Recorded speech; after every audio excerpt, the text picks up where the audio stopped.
Hello there, guns and gals, and welcome to the network. I am Neptura, and today we're going to be looking at the top 5 nade and smoke plays of PMPL Season 2.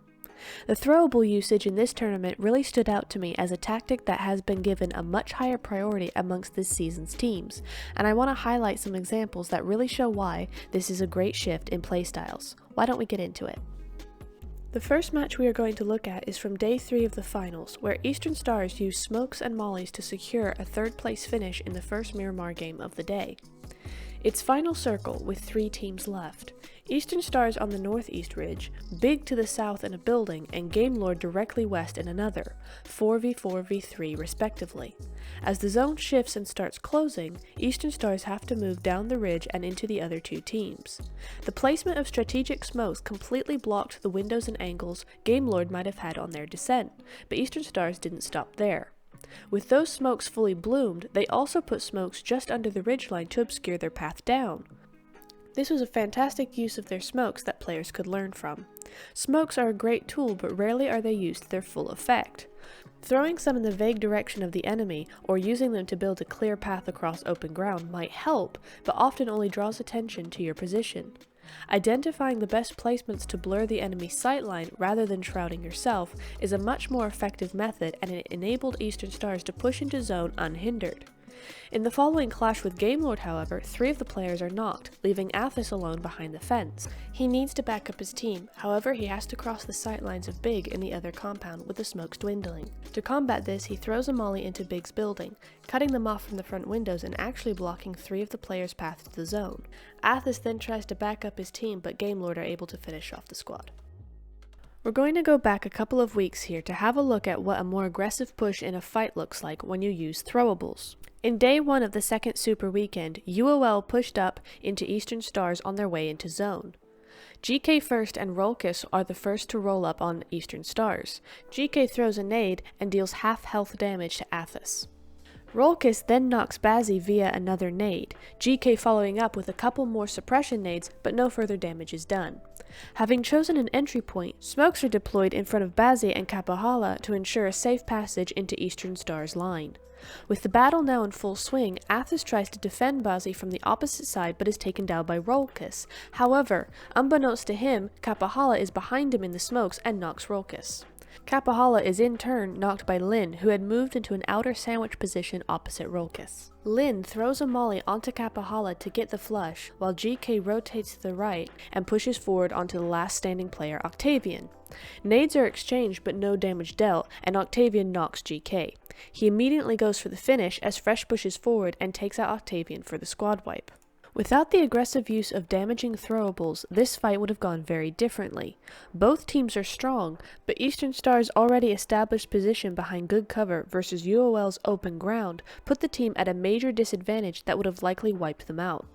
The only mistake being made here by UOL was there was no follow-up nade to Octavian, or if they were out of throwables, a faster push by Fresh would have been good to stop GK being finished. Moving forward again to Day 2 of the finals, we're going to look at the end circle of the first game of the day. It's Extreme Slayers versus Chasmac Gaming, with Excuse Me and Exquisite Decode UK to their right. Extreme Slayers have to move into zone from their compound, so they crash a tree in their vehicles. Chasmac spray onto the team, giving Holes, who's behind the rest of his team, some information on where the enemy is. Cooking up a nade behind some smoke, he uses the information he has to block 2 members of Chasmac with it in a great play. Unfortunately, the smoke around him fades and he is taken out in return. Moving over to the north, it is just Exquisite Decode's daddy lying around behind his vehicle versus the 2 members of Excuse Me in an elevated position. He gets the flush on one member as the zone comes in, but Mango smokes himself and tries to heal. Daddy is not idly waiting for something to happen, however, chucking some nades over into the smoke, taking out Mango for good and securing a top 3 finish for himself. In intense moments, however, you must be careful with how you use your throwables, as they easily give away your position to watchful eyes, as Pappy did here. In a 1v4 behind a rock, he tried to use a nade but failed to do any damage and alerted Chasmac to his whereabouts. Without knowing exactly where each player was, the best move here would have been to wait for the confident team to start running out in the open searching for him before opening fire. For the final in-depth look, we're moving over to day 1 of the finals and UOL's win against Conqueror in Sandhawk. It's UOL in a 3v4 versus Conqueror, with them on the top of a hill and UOL in a 2-1 split lower down. Lin takes the vehicle forward into zone on the hill but is knocked. GK reses Lin, using nice smokes to block Conqueror's view of both them and Rolkis on the right. The zone pushes UOL to be aggressive with lots of smoke dumping in strategic areas, while Conqueror retaliate with nades to keep some distance between the teams. Rolkis joins his teammates while GK gets a nade knock onto Jamaz. Using this knock, UOL push left over the crest of the hill, while Conqueror counters this by putting Reeves on the right flank. As Conqueror continues to use nades, Lin knocks Clink. Uzi sprays from UOL damage Vito and cover UOL's push further into Conqueror's territory. With Rolkis' massive nade leaving one player left, UOL push immediately. Reeves is still on the right side but is on the lower ground and finish for the win.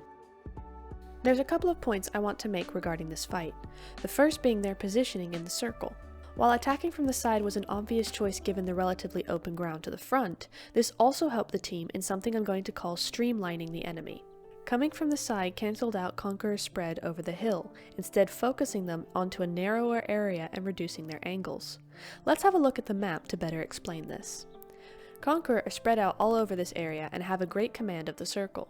If UOL had made a frontal attack, it would be a far harder fight with basically a 1-to-1 player ratio.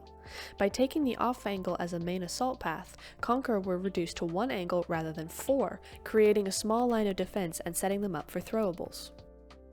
Speaking of throwables, let's go back to the topic and to the other point. I'm not really going to talk about the nades towards the end of the fight, as while they were good, the enemy had been set up to take the damage no matter where they were thrown. Instead, we're going to go full circle to the first match we discussed and look at their smoke placement. Looking at this still, they did not cover themselves, nor did they throw them next to the enemy. Instead, they smoked the top of that ridgeline, completely blocking Conqueror's view. Had they thrown it to themselves behind the ridge where they can't be hit anyway, they would have done nothing but give away their plan. Trying long-range smokes to the enemy's feet wouldn't have been very effective either. There was a large chance of not throwing them far enough, and more than likely they would have been able to see over them given their elevated position. Smoking the top of UOL's ridge was perfect, blocking Conqueror's angles completely without telling them where they were headed. Throwables are powerful tools that are often overlooked or used ineffectively, and it is nice to see a shift happening in European tactics. The placement and timing of nades and smokes is somewhat an art form and takes observation skills and practice to perfect. I hope this video has been helpful to you, perhaps, in your own gameplay. I look forward to seeing this skill being brought to the forefront and watching how it affects the results of the upcoming European Championships this next week. I'm going to leave you guys with some honorable mentions and enjoy the casters' reactions. Yeah, man's looking for antlers out here at the moment, and he's found a fair few. Nade. And it's a big pronged approach Nice. here, and the nade is too good. GK first. This guy is a nutter. As the final player for Nexus, looking to get as many points as possible. There it is. Oh, that's a nice nade. There it is. And step up to the plate in this Miramar round, but a beautiful nade Kobe coming through to wipe out Vodafone Giants. Yeah, unicorns are full. Right, time for the YouTube spiel. If you want to see more of this type of content, y'all know what to do. A follow is free, a like goes a long way, and the bell rings when you tap it. I hope this analysis was food for thought, and I'd love to discuss this in the comments. If PUBG esport analysis is something you enjoy as much as I do, and you want a community to watch official tournaments in real time, I invite you to check out our live streams here on YouTube, where I stream events for live discussion. I also stream casual and ranking games with friends on Twitch every Tuesday, Friday, and Saturday. Link in the description. I hope you enjoyed this video. Have a great day wherever you are, and see you next time.